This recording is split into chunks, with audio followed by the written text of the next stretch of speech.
अस्सलामु अलैकुम वरहमतुल्लाह अय्युहल मुताबिईन वल मुशाहिदीन वल मुबस्सिरीन नहनु नजतमअ फी कुवैत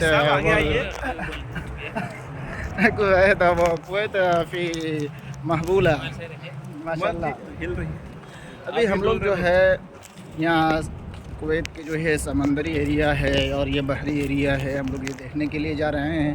ये हमारे क्या तो जो है दोनों सदीक़ हैं, दोनों दोस्त हैं और हम लोग एक साथ रहते हैं माशाल्लाह।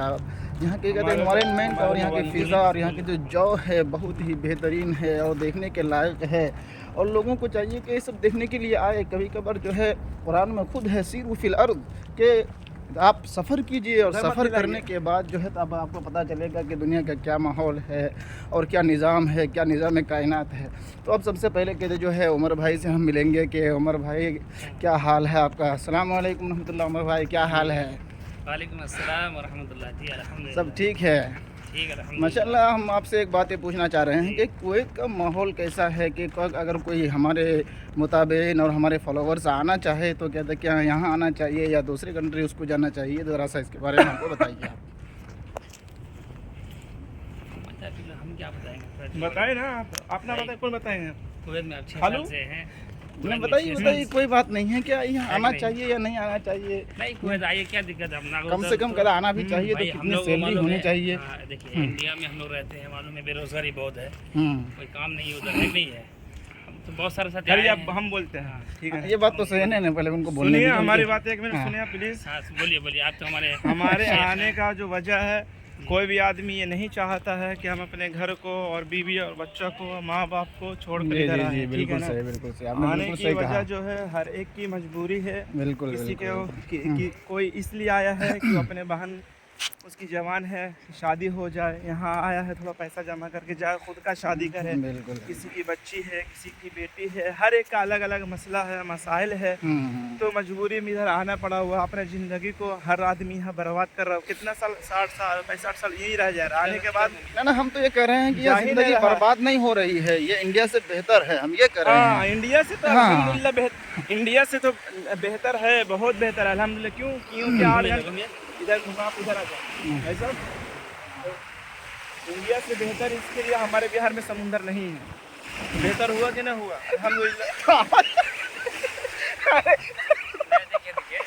ना बोले आप ये क्या बोल रहे हैं? हाँ, हमारे बिहार में समुंदर नहीं है बिहार में समुंदर है, बिहार में समुंदर नहीं है, गटर है, कूड़ा देखिए आपका जवाब ठीक नहीं है, आपको नहीं मानना है।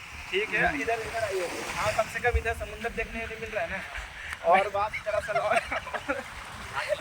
और देखिए बात सुनिए हमारी बात सुनिए ना तारीफ। हम क्या बोल रहे हैं? हमारे कहने का मतलब ये है कि आदमी इधर आया है, अल्हम्दुलिल्लाह अल्हम्दुलिल्लाह सब कुछ ठीक है, खाना पीना रहना, लेकिन बीवी बच्चा, कितना सैलरी आना चाहिए? सैलरी छोड़िए, सैलरी ज़्यादा कीमती चीज़ है फैमिली आदमी का, समझे? लेकिन आदमी दिल पर पत्थर रख कर, उधर बच्चा रो रहा है, इधर बच्चा कम्बा, हमारे मौलाना रो रहे थे। अच्छा आप एडल्ट हैं या मैरिड हैं?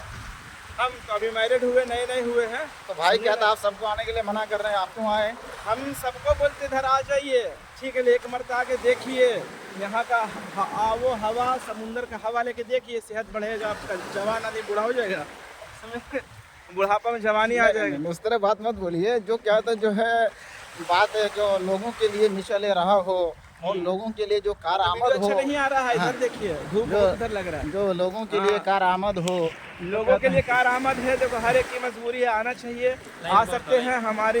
हमारे यहाँ मजबूरी की वजह ये है कि हम लोग वहाँ हर आदमी तो इतना एफोर्ड नहीं कर सकता है कि हर आदमी बिजनेस कर ले, और हर आदमी का गवर्नमेंट जॉब हो नहीं सकता कि सरकार हमारी इतनी मजबूत नहीं है कि हर एक को जॉब दे के कोई हमारे जनता नागरिक जो है बाहर विदेश जाए, वो हर कोई यहीं रह के अपना हर कुछ करे।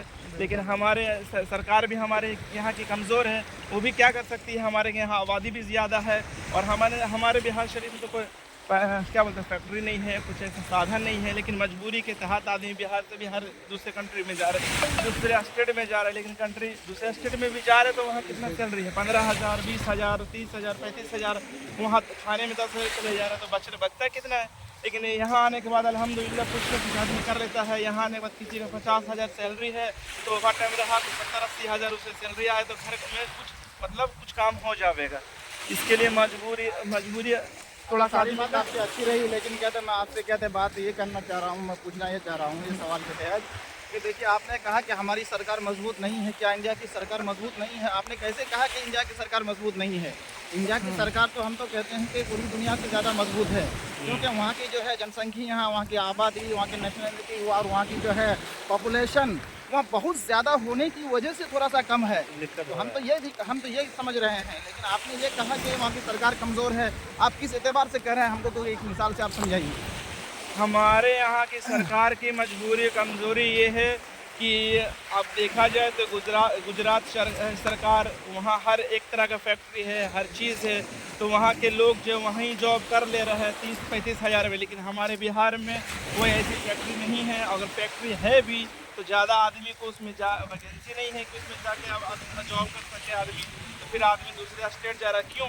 क्योंकि हम बिहार ही अगर मजबूत होता, फैक्ट्री होती और यहीं जॉब लगता, यहीं और रोज़गार मिलता तो आदमी को दूसरे स्टेट जाना ही नहीं पड़ता। अब कहीं भी जाओ बिहारी के नाम पर गाली दिया जाता है, अब बिहारी के नाम पर मारा जाता है, हर स्टेट से निकाला जाता है।